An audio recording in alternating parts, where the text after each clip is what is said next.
Kepada yang terhormat Ibu Miniroh selaku dosen pengampu Bahasa Indonesia kelas CR 003 Universitas Esa Unggul, dan yang terkasih rekan-rekan mahasiswa sekalian, salam sejahtera untuk kita semua.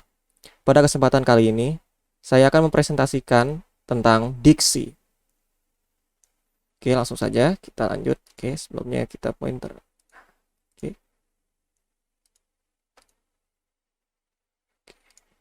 oke, baik. Oke, apa itu diksi? Dalam KBBI atau menurut KBBI berarti pilihan kata yang tepat dan selaras atau dalam penggunaannya untuk mengungkapkan gagasan sehingga diperoleh efek tertentu seperti yang diharapkan. Singkatnya, diksi itu adalah pilihan kata ya tentang bagaimana kita dapat menyusun atau menempatkan kata-kata dalam kalimat da dengan tepat dalam suatu keadaan tertentu. Lalu di sini ada ciri-ciri diksi. Oke, ciri-ciri diksi yang pertama ada menggunakan pilihan kata yang tepat, yang kedua menggunakan nuansa makna yang tepat, dan yang ketiga menggunakan kata yang berkesesuaian. Jadi di sini kita harus diharapkan untuk mengetahui macam-macam kata serta mengcross-check kata-kata tersebut dalam kamus. Lalu agar kita bisa menggunakannya dengan sesuai, dengan tepat. Lalu di sini setelah itu kita akan melihat ada fungsi diksi. Di sini fungsi diksi. Membuat orang membaca ataupun mendengar, ya ini poin pertama, menjadi lebih paham mengenai apa yang ingin disampaikan oleh pengarang atau penulis. Lalu yang kedua, membuat komunikasi menjadi lebih efektif.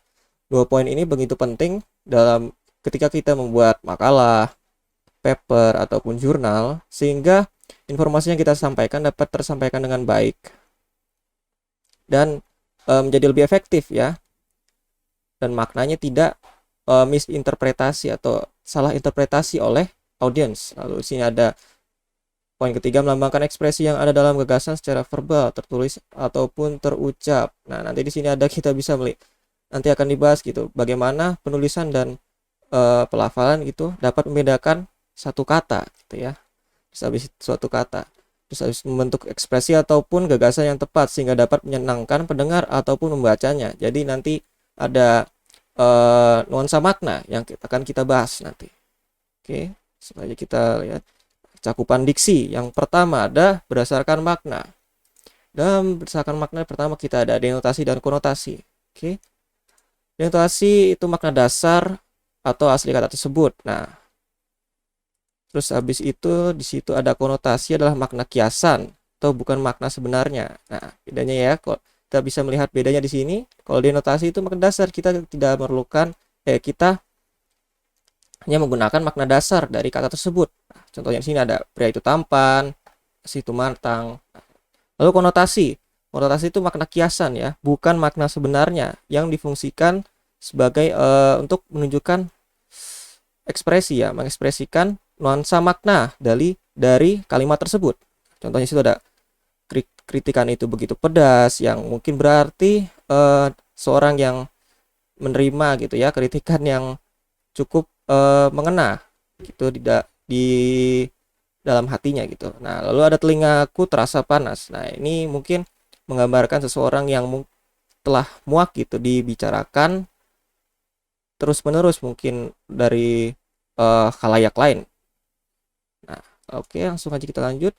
Ada sinonim dan antonim ya. Sinonim itu persamaan kata dan antonim itu perbedaan kata. Nah, di sini lewat contoh sinonim kita bisa melihat contohnya ada esa dan tunggal. Tuhan yang Maha Esa, Allah yang tunggal. Kita bisa menukar kata Tuhan dan Allah di sini. Namun nanti kalimatnya juga akan maknanya sama karena di sini ya sama gitu maknanya ya. Oke, lalu ada antonim. Sini menunjukkan perbedaan. Oke, perbedaan besar dan kecil ya. Contohnya menggunakan kata besar dan kecil gitu. Baju yang dimilikinya begitu besar, sedangkan punya saya begitu kecil. Nah, kita bisa melihat di sini ada perbedaan. Kan? Perbedaan. Oke, di sini ada homonim, homofon dan homograf. Oke, di sini saya buat tabel untuk memudahkan kita gitu ya melihat homonim, homofon, dan homograf. Di sini yang pertama ada homonim. Di sini homonim adalah kata yang penulisannya sama, pelafalan atau pengucapannya sama, namun itu dengan namun iya maknanya bisa berbeda gitu ya. Kita bisa menggunakan, misalkan di sini ada kata genting. Kalimat pertama, Pak menyusun genting itu. Lalu di sini ada kalimat kedua, situasi pagi ini begitu genting. Nah, genting pada kalimat pertama ini itu merujuk pada genting yang digunakan untuk menyusun atap yang terbuat dari tanah liat ya. Lalu yang kalimat kedua ini, genting yang dirujuk itu adalah kata genting sebagai kata darurat. Nah, lalu di sini ada homofon. Homofon adalah beberapa kata yang penulisannya berbeda, namun pelafalan atau pengucapannya sama atau hampir sama, ya terdengar gitu. Terus maknanya itu sudah pasti berbeda antara dua kata itu. Ya, kalau yang tadi yang homonim itu satu kata yang memiliki banyak arti. Nah, kalau yang homofon di sini misal ada kata 7 dan 7. Nah, kalimat pertama, Darwin membeli 75 pensil. Lalu kalimat kedua, pasar yang kita tuju tidak dibuka hari ini. Nah, kita bisa melihat bahwa kalimat pertama, 7 yang dimaksud adalah angka, dan yang kedua adalah 7 yang dimaksud adalah tujuan ya, tujuan. Nah, lalu ada homograf. Homograf adalah kata yang penulisannya sama, namun pelafalan atau pengucapannya berbeda. Nah, misalkan dari kata apel sendiri, lewat pengucapan yang berbeda, kita bisa memiliki dua arti atau dua makna. Di sini kita bisa melihat, pagi ini akan diadakan apel pagi, lalu ibu membeli apel di supermarket. Nah, apel pagi di sini, apel di sini yang di kalimat pertama itu merujuk pada pertemuan ya, seperti briefing kalau bahasanya sekarang itu ya, bahasa trennya sekarang. Pertemuan mungkin dilakukan oleh saat kegiatan pramuka, paskibra ataupun dalam kedinasan mungkin. Lalu di situ ada apel yang kalimat kedua sudah pasti merujuk pada buah. Oke, kita lanjutkan. Di sini ada berdasarkan panca indera. Nah, di sini ada abstrak dan konkret. Nah, kalau abstrak sendiri ini memiliki arti di mana kata itu kita dapat bayangkan dengan mudah. Dengan sulit ya. Sulit dibayangkan dengan panca indera. Contohnya di situ ada kenyamanan, kebatilan, ketulisan, dan lain-lain. Nah, baru kalau konkret itu kita mudah sekali untuk membayangkannya dengan panca indera. Seperti tetikus. Tetikus itu ya bahasa resminya ya dalam bahasa Indonesia, dalam KBBI, mouse. Kita bisa habis itu ada gitar akustik, piano, biola. Karena misalkan piano kita bisa membayangkan karena kita melihat dan mendengarnya. Biola juga sama. Oke. Lalu di situ lalu setelah itu ada berdasarkan ruang lingkup. Ruang lingkup sini ada umum dan khusus. Nah, kalau umum itu lebih bersifat generik.